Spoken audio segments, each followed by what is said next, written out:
Hi, and welcome to the Big Podcast Equipment Guide for 2021, where you will learn what devices you will need to set up a podcast for up to 10 persons participating, including up to 4 remote guests. This is part 1, in which we will dig into the scenarios where only the host is present, but there are up to 4 remote guests invited. Guys, to say that I have not much in common with Steve Jobs is a huge understatement, but the way I feel now when finally publishing this first episode of this guide can pretty much describe by his infamous words. This is a day I've been looking forward to for 2.5 years. You see, ever since I started to be interested in podcasting, I was desperately looking for a guide that seemingly did not exist. One that tells me what equipment is needed if you want to set up and record a podcast that has more than one person involved, say 2 or 3, or what the heck, up to 8 people being present. That's fairly easy, by the way. Things get slightly more complicated though when you want to add a remote guest. Or 2, or 3, or 4. That's when the confusion usually kicks in. And this is exactly that we will find out one by one. And by the end of it, hopefully, you'll have much more clarity about what you actually need as we tick off one by one each scenario. And this is what this series is all about. Now, to shorten the video, I have not included every bit and piece you will need for a certain setup. Instead, I've created them online with detailed info as to what and why is needed. You can find a link to that below in the description. There's a huge and growing array of equipment you can use for podcasting. Whichever you choose to use, the biggest headache for beginner podcasters is normally around how to set up remote guests for a phone interview or a Skype or Zoom interview, and which is the device they actually need. Quite confusing, maybe downright intimidating, so freeze it, slow down, and let's find it out, starting with the bare necessities that make it possible in the first place to create a podcast. There are 2 of them. First, you need some kind of equipment to which the audio content of the podcast will be recorded to. This can be a laptop, a smartphone, or a tablet, or you could use a dedicated audio recorder too. Anything with a market share that's visible for the bare eye is perfectly suitable for the job. Now, I admit these are not free, but lucky for us, these are generally available in every household. You are watching this video from one of them anyway, beside the audio recorder. Note, whatever costs I'll mention in this video, they will not include your phones, tablets, and laptops. This is important. Once you have your raw audio recording on your selected device, the next basic requirement is an app or software for audio recording editing. The thing is, you see that either you are self-confident enough to believe that you can talk alone or chat with someone for 20-30 minutes without major interruptions print ready, or you accept that your audience deserves to be saved from sneezes, coughs, and Darth Vader breathing in the recording. So to avoid such damages, it is worth to at least lightly edit your raw audio before publishing. This won't make your podcast sound artificial, only a little more agile and of a higher standard so that your listeners don't run away in the 5th minute. The next good news is that very capable audio editor apps are available for free.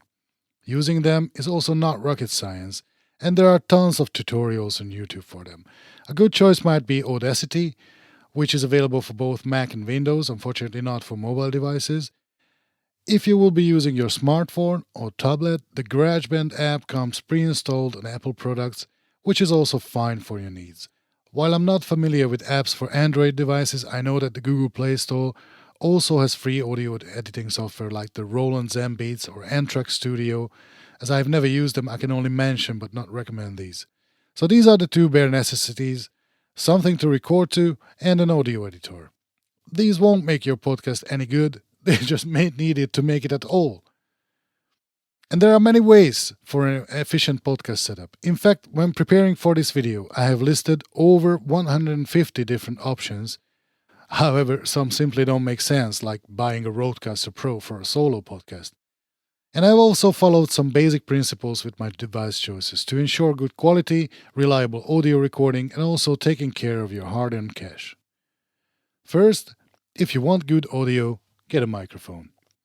While you can obviously record a solo podcast using your smartphone and a speaker headset, But with a decent microphone, you will make a quantum leap in audio quality. You see, there's a reason why in the last 100 years every quality broadcast used a microphone. They just happen to be way more accessible nowadays, so please use them. Second, record everyone to a separate track, otherwise post-production editing will be a nightmare. I will only recommend setups in which this is possible. Third, prefer hardware over software, as software may and will crash. And when it crashes, it will crash right in the middle of that once-in-a-lifetime interview that you can't repeat. Other than that, looking at the subscription prices, I'm not sure it even makes a lot of sense, which leads me to number 4, avoid subscriptions when you are a beginner and you can solve it with hardware. Quality services start at $15-20 a month, which will reach the flipping point when compared to investing in hardware in about a year or two for most beginner podcasters. Hardware is cheaper for beginners and generally more reliable. And finally, number 5, get what you need and not what others have. You may see a lot of podcasters using the Shure SM7B, which is a €400 microphone that you can't directly connect to your computer, and worst of all, it is notoriously silent, so depending on your recording device, you will need an extra equipment, a so-called cloud lifter, to power it properly. Or if you are doing your podcast alone, and maybe have a calling guest occasionally, don't, for God's sake, buy a $500 mobile podcasting studio when you can get away with much less spend for the same quality. With that, let's get started. So, as I have already teased it to you at the beginning, let's start with the scenarios when one person is present and go through the options if there are none, 1, 2, 3, or 4 remote guests invited. Note that I will always indicate which scenario we are discussing in the top left corner. The small microphone icons represent the participants that are present in the room, and later on, mobile phone icons will show how many remote guests are dialing in. This is the easiest version. If you are ready to invest €100, your next buy will be a microphone. On this level, you'll need to choose a microphone that can be plugged directly into your recording equipment via USB, provided you are not using a dedicated audio recorder device, in which case you can't usually plug in the USB microphone. There are many cheap and tempting options for a USB microphone. However, I would recommend you to get the Audio-Technica ATR 2100X or the Samsung Q2U instead. These microphones namely have 2 important common characteristics from our current perspective. Firstly, they both cost below €100. Secondly, which is far more important, they both have a USB as well as a so-called XLR connection, which is the pro-level analog microphone connection. At this stage, you are not going to be using the XLR connection, only the USB. However, having the XLR option has the added benefit that as soon as you want to step up, i.e. want to invite a guest dialing in remotely, you don't have to ditch your existing microphone. The basic workflow is easy. You plug in your mic into your recording device, on which you run your audio recording editing app or software, select the mic as the input and off you go. With that, the one present, no remote guest option will set you back with max €95 or its USD equivalent, without the laptop, phone, tablet, of course. Note that while theoretically you don't necessarily need one, I will strongly recommend getting a pair of headphones too, so that you can actually monitor what's going on in the recording. This will add a little to the cost, but it's absolutely worth it. On to the next one, when you want to make a Skype interview. Now you have your microphone and the device to which you want to record to. The cheapest way to invite a guest to your show is via Skype. Here, you definitely will need that headphone, otherwise you won't hear what your guest is saying. As easy as it may sound, it will start to get tricky as soon as you want to make sure that your voice and your guest's voice is recorded onto separate tracks for post-editing. You have multiple options as to how to do that. This is option 1. The most cost-effective way. It's also one that I don't necessarily like, as it is software-based, with the added difficulties that 1. You need to make the recording using your laptop, and 2. Convince your guest to use Skype, but at least it's not subscription-based, but a one-off purchase. So the software which will enable you to record to separate tracks is called Pamela Professional on Windows. You need to buy the Professional tier, and Call Recorder on Mac. Pamela costs €25, the Call Recorder $40. Now you can go on and have a Skype interview recorded to 2 separate tracks at a cost of €175 altogether. Again, not counting in the laptop. It works, but what if you want to stick to the principles and want to solve it with hardware instead? Well, it's possible. So let's stay with the one present, one remote guest scenario, this time with a hardware based solution. This is option 2 for the one present, one remote guest setup. I won't display the recording device, your laptop, phone, or tablet anymore, just the additional equipment. So you still have your microphone and your headphone. What you will further need here is a mixer. What this will do is it will enable you to set up mix minus, so not to send the guest's voice back to them to avoid the annoyance of the guest hearing themselves echoed back with a small delay. Unfortunately, at this price point, your mixer will not have multi-track recording capabilities, so it will only send out a single stereo track mixed together from whatever goes into it. However, as per the basic principles, this is not good enough. We want two separate tracks. So to separate the stereo track from the mixer into two and conveniently to route the mixer's output into your recording device, you will need a 2-in, 2-out USB audio interface. Note that with the software setup, you had to use your laptop because the software were not available for smart devices. Here you are free to choose as to what you want to record to. 2-in, 2-out with the audio interface simply means that it has two input ports and can send out two output signals. So not only does it separate the two voices into two individual audio tracks, but it makes it unnecessary to buy a USB mixer, since USB mixers at this price point, with one notable exception, will not do multi-track recording. You'd have to use an audio interface anyway to separate the voices into two channels, so a USB connection on the mixer is simply obsolete. Somehow, the guest needs to dial in. So as opposed to the software solution that only runs on your laptop, here comes a real advantage of this setup. You can use your mobile phone for this. You don't rely on using a laptop.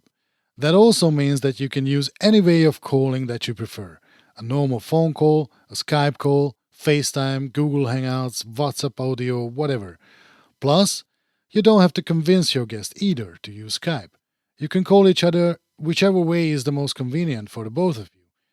Now, the phone's audio needs to go into the mixer, but the phone signal is way too hot for it and needs to be attenuated. For this and for another reason, your best choice is the iRig 2 adapter.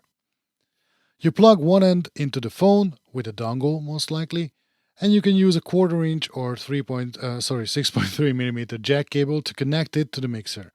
Not only does it connect your phone to the mixer, it also enables you to set up the so-called mix minus, so that the guest does not hear their own voice echoed back to them as a weird and disturbing audio feedback loop.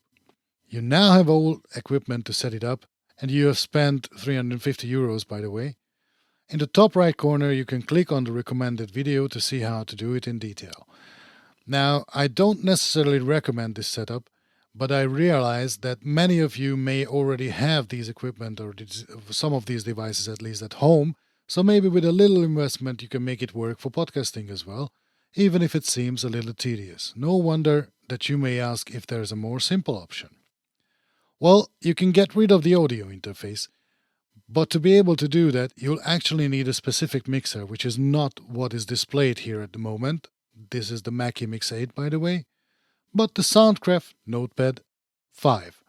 Amazingly, this little guy has not only the ability to create a mix minus through its customizable monitor send, but it also has a built-in 2x2 USB audio interface so you can record both yourself and your remote guest on separate audio tracks in your recording app.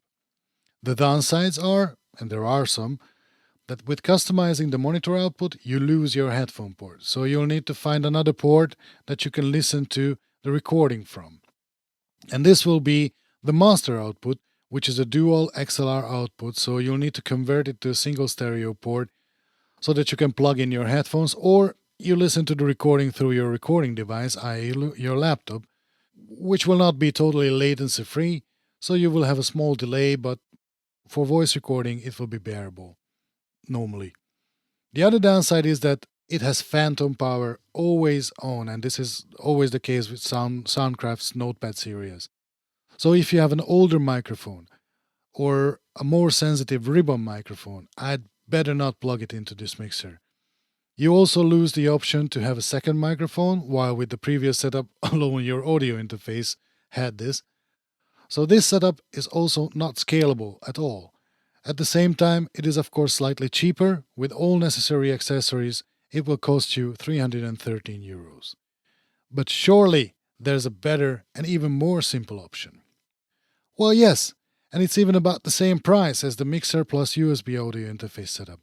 For this, you'll need the new rising star of the podcasting realm, the much desired, ever so praised Zoom PodTrack P4.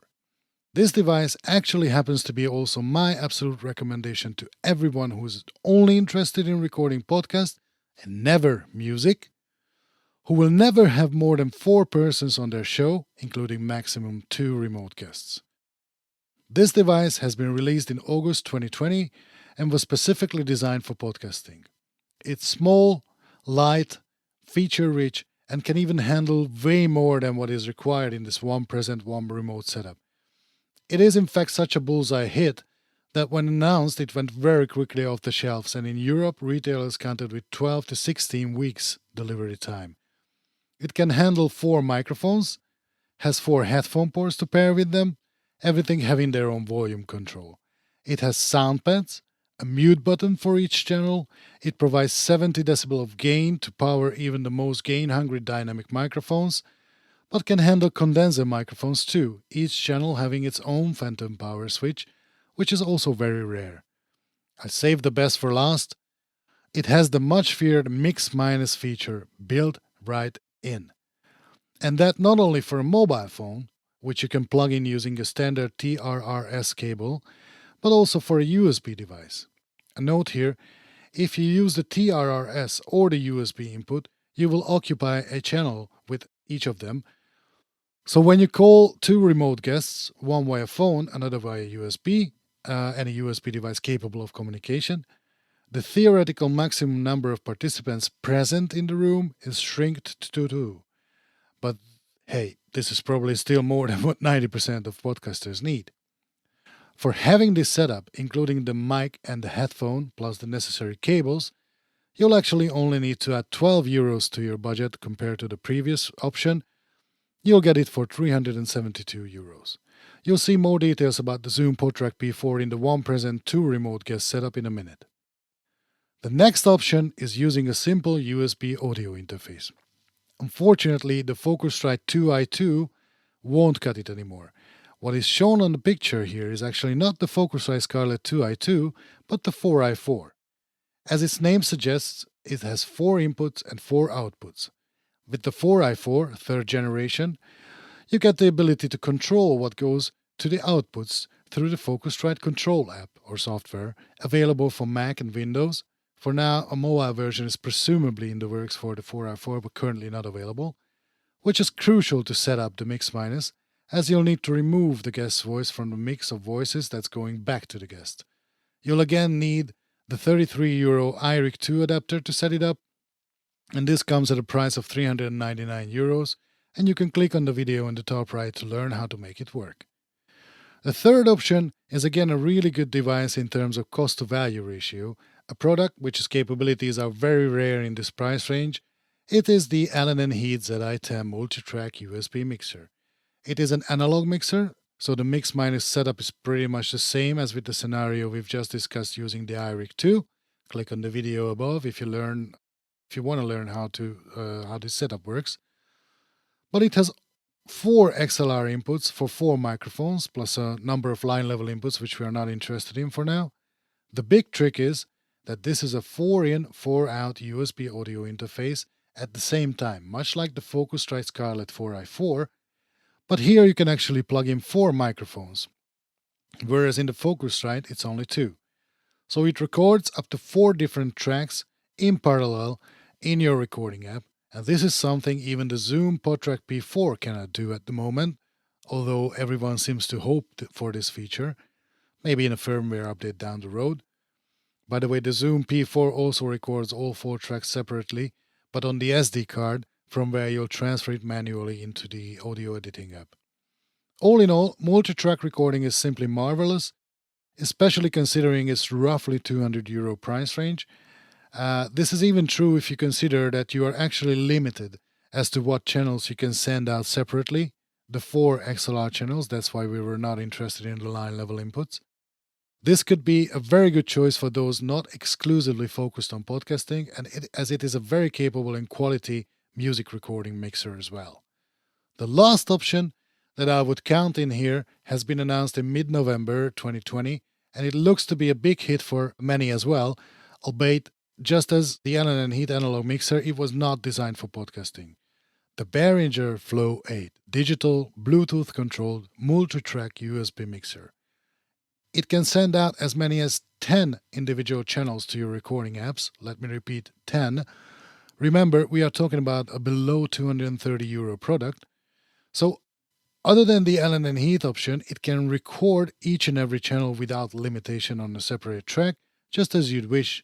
And it has 2 monitor output ports, which you can mix to your liking, thus having the option to set up 2 remote guests. But other than that, the general idea is the same as with the analog mixer. You route in your phone through an iRig2 adapter and bring back the voices from the mixer into the phone, excluding the guest's voice, effectively muting the phone's channel in the monitor mix. I have a tutorial on how to do it. Feel free to click on it if you want to learn how to do it. As it costs about the same as the Allen & Heath mixer, I would actually recommend this over that, although I'm not sure if the sub €230 price is only a market opening deal, but for now it looks very promising. Opting for it will result in a setup that will cost you €437. Now, what if you feel the urge to not only invite 1, but 2 remote guests? So adding a second remote guest make your options start to shrink and your prices to go up, although not necessarily if you choose the Zoom PodTrack P4. It can beautifully handle a second remote guest, and you still will have place for a second microphone as well, should someone join you in person, by the way. You'll have 1 remote guest over your smartphone that's connected through the TRRS connection, or if you decide to buy the Bluetooth adapter for another €50, then over that, on channel 3, and the second via any USB connected communication device on channel 4. Funnily enough, with the built-in dual mix minus and its compact size, it still costs about the same, €372, as the setup with the interface and the analog mixer, just with way more capabilities and flexibility, that is, for podcasting. You can also solve this setup with the Focusrite 4i4, as discussed just before. You can have as many as 2 remote guests connected via 2 iRig2s into output ports 1 and 2, and set up the mix minus using the Focusrite control app for €437. The last option I mention here is the Behringer Flow 8, which has 2 individually configurable monitor mix outputs, so using 2 iRig2s, you can easily set up the mix minus for 2 remote guests, and since it has 4 XLR ports, you have by far not reached the end of its capabilities either. While still worth it, it will already slightly cross the €500 mark. To put it simply, if you want to have 3 remote guests, your best bet will be the Rode Rodecaster Pro. Nearly independently of how many people will be present, as long as it's not more than 4, which is how many the Rodecaster Pro can accommodate. It is the benchmark podcasting device, a first of its kind, and this is what everyone wants to beat, and for a reason. It can handle 3 remote guests on top of 4 being present, or remote guests having automatically set up mix minus, so you don't have to worry about that either. It records in multi-track to your recording app and on an SD card, has all the effects built in that you would normally have to pay for, like the de-esser, exciter, or big bottom. It also has 8 sound pads to trigger sound effects or import audio files from. They are all recorded on their separate channel, and you can edit and publish your podcast directly using the device, which could, in an ideal case, even eliminate the need for post-production editing, if you are a skilled podcaster, that is, anyway. On the downside, it's been criticized for its relatively low volume level, mediocre Bluetooth audio, but hey, it's built in, and that it could have a little smaller footprint. But it still remains the device to beat when it comes to podcasting. Now, what's interesting though is that while I could have included it in pretty much all the scenarios where up to 4 persons are present and up to 3 remote guests are invited, I surprisingly found that in terms of cost to value ratio, It only wins hands down the scenarios where you actually have 3 remote guests and at least 3 present. In all other scenarios, there will be a more cost-effective option, albeit admittedly there's no cleaner, more convenient and easy to use setup than this.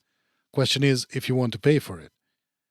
Turns out, for one, that for the 1 present 3 remote persons option, there is a cheaper way to set it up, and it is the often forgotten Focusrite Scarlett 8i6 3rd generation.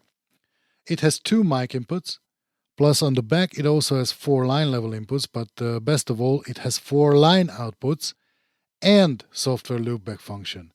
With its ability to set up 4 custom monitor mixes in the proprietary Focusrite control software, one of which will be your own headphone mix, you can actually set up mix minus for 3 remote guests, 2 using the iRig 2 and smartphones, and a 3rd using USB.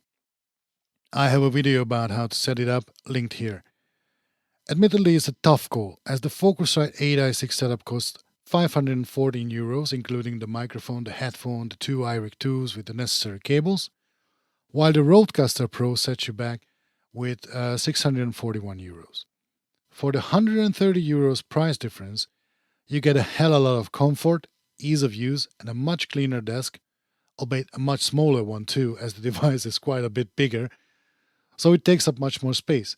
Actually, I would still recommend it over the Focusrite option, but hey, fact is that the setup with the 8i6 is cheaper. The 3rd option is again a fantastic device, the Zoom LiveTrack L8. We will meet this one very often, surprisingly often actually, more often than any other device as you will see. It is a digital mixer, about €100 cheaper than the Rodecaster Pro, and it too has built-in mix minus function for a remote calling guest over a TRRS connection. On top of this, it has 3 monitor mixes that you can configure individually, much like the Behringer Flow 8, but that one has only 2, which makes it capable to handle up to 4 remote guests, 1 through the TRRS plug and 3 more using iRig 2 adapters, and its individual monitor mixes. I explained how it's done in a separate tutorial. In this scenario, you'll only need 2. It comes in at €673. The 4th option is again an often overlooked device, the Soundcraft Signature 12 MTK, where MTK stands for multitrack recording. This is an analog mixer that sends out all its channels plus the stereo mix through USB to discrete audio tracks. While it does not have an SD card for recording without a computer or for backup, like the Zoom L8 or the Rodecaster Pro, and it has no built-in mix minus for phone interviews either. However, it does have 3 aux out ports, which means that you can set up 3 mix minuses with iRig 2 adapters. On top of that, you can route your computer's sound through the USB connection onto its own channel, which is channel 910, and that is a really unique feature, by the way, so you can happily record, for instance, a Skype conversation, although setting up a USB mix minus is not a straightforward thing, but then again, it is not on the Zoom LiveTrack L8 either. You can tweak it using the unique Group Send feature, and that is again quite a rarity at this price point. What I do not like about it is that it's big, heavy, and does not have an on-off switch, which I went as far as calling it grotesque and incomprehensible at this level of equipment. I like its price point though, coming in at below €400. That is for the mixer alone, and the complete setup will set you back with €700. Let's have a look at what you need if you want to invite 4 remote guests. While not the most common of scenarios, let's have a look at what you need if you only plan to have remote interviews, and that on a rather large scale. Best of all, we will still be staying below the €1,000 mark. Actually, we will only nearly miss the 900 bar. So let's see which devices fill up the space in the middle. Where the Rodecaster Pro, which is a groundbreaking device for the podcasting realm, so where that reaches the limit of its capabilities, the Zoom L8 still excels. I told you we'll meet this one surprisingly often. As just described, 1 guest comes in through its TRRS input and automatic mix minus setup, plus there are 3 individually configurable monitor mixes to accommodate 3 more guests through iRig 2 adapters, and all that at a price below €750. See my video about that details. on how to set it up. The second option is the already introduced Soundcraft Signature 12 MTK. With its 3 aux sends, you can set up 3 mix minuses using the IRIC2 method. I explained it pretty much any other videos on this channel, but maybe the most detailed in the podcasting with remote guests on an analog mixer tutorial. The fourth remote guest will have to come in through his discrete USB channel, and you have to tweak the master mix using the unique group send feature to set up the USB mix minus. Plus, you'll need to set up in your computer's audio settings which input will be routed back to the console and what your communication app will accept from it. So it is tedious. It is everything but straightforward to set it up, and you really need to know what you are doing. A separate video about it is in the works. The third option is a beast. The Tascam Model 12 has 12 inputs, however, you'll need to pay attention to which one works when. It can handle 4 guests maximum, for remote guests that is. First, it also has a dedicated TRRS input for mobile phone with a built-in mix minus feature. First guest ticked off. Then, if you remember the mix minus setup with the analog mixer, there we were looking for the aux out or aux send port to route back the audio to our remote guests without their own voice being in the mix. Now, the Tascam has not 1, but 2 aux out ports, which makes it capable to handle 2 more remote guests set up with 2 IRIC2 adapters. Remote guest number 2 and 3 done. On top of all this, the Tascam Model 12 also has a so-called subgroup to which you can define an individual mix of channels simply by pushing or not pushing a button labeled with sub on the channel strip, much like with the group send feature on the Soundcraft mixer above. There you can set up the mix minus for the 4th remote guest using another 3rd IRIC2. The unfortunate downside of the non-podcasting design of the Tascam Model 12 is that if you have guests over the USB connection, it will occupy the first 2 channels, which is a lot. Other than that, there's no way to digitally enable mix minus for the USB connections to send that back to the guest. They will always receive the main mix. All in all, you can use the USB option for a single remote guest only as far as I can tell, because if you would add more remote guests, they will not be able to hear the first one. However, with the TRRS input and the 3 IRIC2s occupying some more channels, you will still have some left. Actually, it can handle up to 4 people present while also having 4 guests remotely. And all this for €862. The last option, and still below €1,000, is the Zoom LiveTrack L12. While also not a dedicated podcasting mixer, there's no built-in mix minus option for one, it has the very compelling capability already found in the Zoom L8, the individually configurable monitor mixes, of which it has 1 more than its smaller brother, 4 instead of 3. Actually, you can configure all 5 of its headphone output, but yours will always need to contain everything, so in reality, you will want to mess with the other 4 only. And while it does not have the TRRS phone input with the Auto Mix Minus, it maybe makes up for it with a compressor built into each microphone channel strip, which is awesome, and thanks to its 4 individual monitor mixes that are super easy to set up, as we have seen with the Zoom L8, it can handle as many as 6 people present while having 4 remote guests over the phone, or using the already well-known setup with the IRIC2 adapters. Amazingly, should you want to interview an entire men's lacrosse team at once, it only costs you €918. With that, we have finished off the scenarios where only you are present. We can jump right into the setups with 2 persons present. And just a disclaimer, since only these 4 devices shown on the screen are capable of handling 4 remote guests, I can right now tell you that for all the scenarios where you will need 4 remote guests, you will need one of these. The situation changes a bit when you would need more than 3 people being present at the same time. You are having 4 remote guests. The Zoom L8 will drop out then. And as soon as you want to have more than 5 present while interviewing 4 remote guests, it will only be the Zoom LiveTrack L12 that can handle it. And maybe one more, but we'll talk about that later.